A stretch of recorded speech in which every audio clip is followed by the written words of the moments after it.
What is up, everyone? Good morning. Welcome back to the channel. And yes, from the title of this you can guess 6.0 problems. So we have the typical crank no start.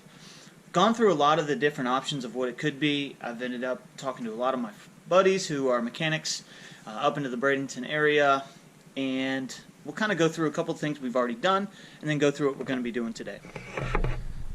So we got the beauty here. Looking pretty, but not running. A lot of the typical things, guys, everyone says to check the FICM, check the relay. What the issue that we're actually having is no clatter. So we've gone through everything. The FICM has 48.6 volts. Relays are all good. Went ahead and tested a couple other things, but changed out the batteries. Obviously, I did have a dead battery. A lot of my buddies, what it's really coming down to is the oil pressure. So we are going to go ahead and do an oil change on this today and replace it. The oil dipstick is saying that I have full oil. However, if you look at my driveway, it is not. So clearly, we do have an oil leak. We've known about that. I'm trying to band-aid it, obviously, till we can get in and do the full bulletproof, pull the cab, and obviously at that point, change out the rear main, put a high-flow oil pump in there, do everything that we want to do, but I kind of want to do that all in one shot. So for now, I'm going to go ahead and do an oil change today. So let's get started. Couple of quick tools, obviously 36 mil for the top for the oil filter canister, the housing, and then obviously a 19 mil for the drain plug on the bottom. I've noticed a little bit of oil dripping from the drain plug itself, so we're going to go ahead and do just a new gasket, see if that fixes it. If not, we might have to tap and rethread that. So we will find out obviously when we get under there and dive in. So let's get started, guys. Alright, so as you can see under here, there's definitely some oil leaking. Again, it's really hard to tell at this point where it's coming from. I know a little bit's coming definitely from that drain plug itself, but again, it may be coming from the rear main or the bed plate. So we'll have to do some more research on that and see what we can find out. But we are going to clean all this up while we're under here, boys and girls. Make it look nice and pretty, and then obviously it'll help us determine a little bit more where the leak is actually coming from. So we'll go ahead and grab that 19 and get that drain plug out and get some oil draining. Alright, guys, got the oil draining out of the bottom. We'll go ahead and start on the top. Again, got that 36 on the top. We'll go ahead and take that off, take that filter out, get that all cleaned up and put back together so we can do this quickly and get her back running, we hope.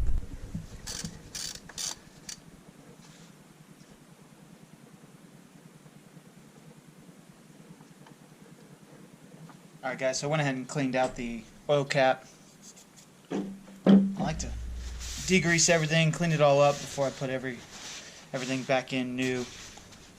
So we'll go ahead and use a pick. Obviously get this old O-ring out of there. Always want to change that out every time that you do this.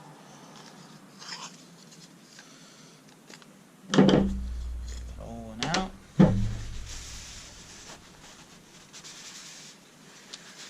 I still have a factory cap, boys and girls, so I use a Motorcraft filter and Rotella oil. Doing a lot of research and talking to a lot of people, that's really the only thing I would recommend on this. Again, it's all personal preference, but for this one, this is all we are going to use. So we get that new O-ring put back in, new filter snapped into place.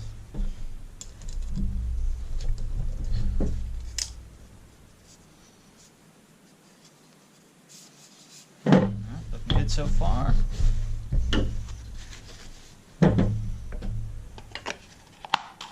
Snaps in like so. Always use just a little bit of oil around that O-ring, make sure it seats well.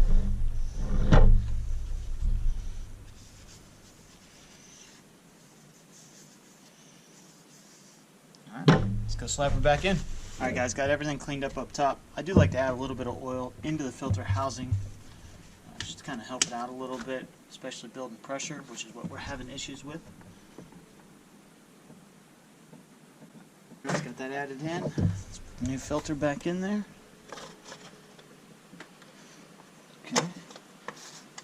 Obviously it is spring loaded, guys. Make sure it's primed up nice. Screw her on, tighten her up. Let's fill the rest of this 15-quart monster and crank her over. Alright, guys, one other thing that I've been adding to this, it's made by Hot Shots, secret. It's Stiction Eliminator Engine Restore and Nano lubricant. Obviously with these older diesels, This definitely helps, restores power and compression, reduces wear, protects turbos, yada yada yada. They all say a lot of different things, guys. You really just want to talk to a couple different people, find out what's best out there for your different diesel, but this is the one we're using. This treats 2 oil changes. We've already done one, so I'm going to go ahead and add the rest of this and then put our oil in and crank her up.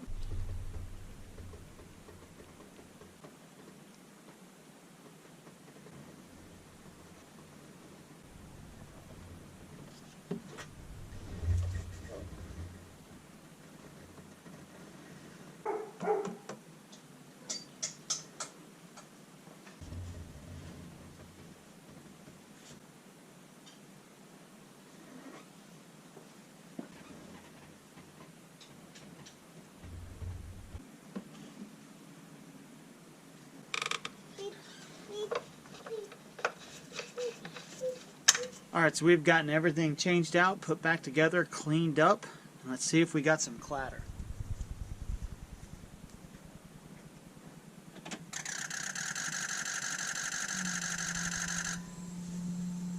Alright guys, and that was it. So we are now building pressure.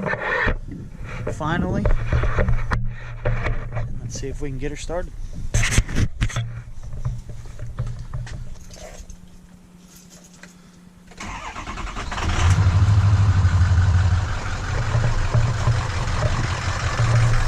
Alright guys, that's what we wanted and needed and hoped for, so we'll do a little bit more tuning on it, but other than that, thank you for enjoying and stay well.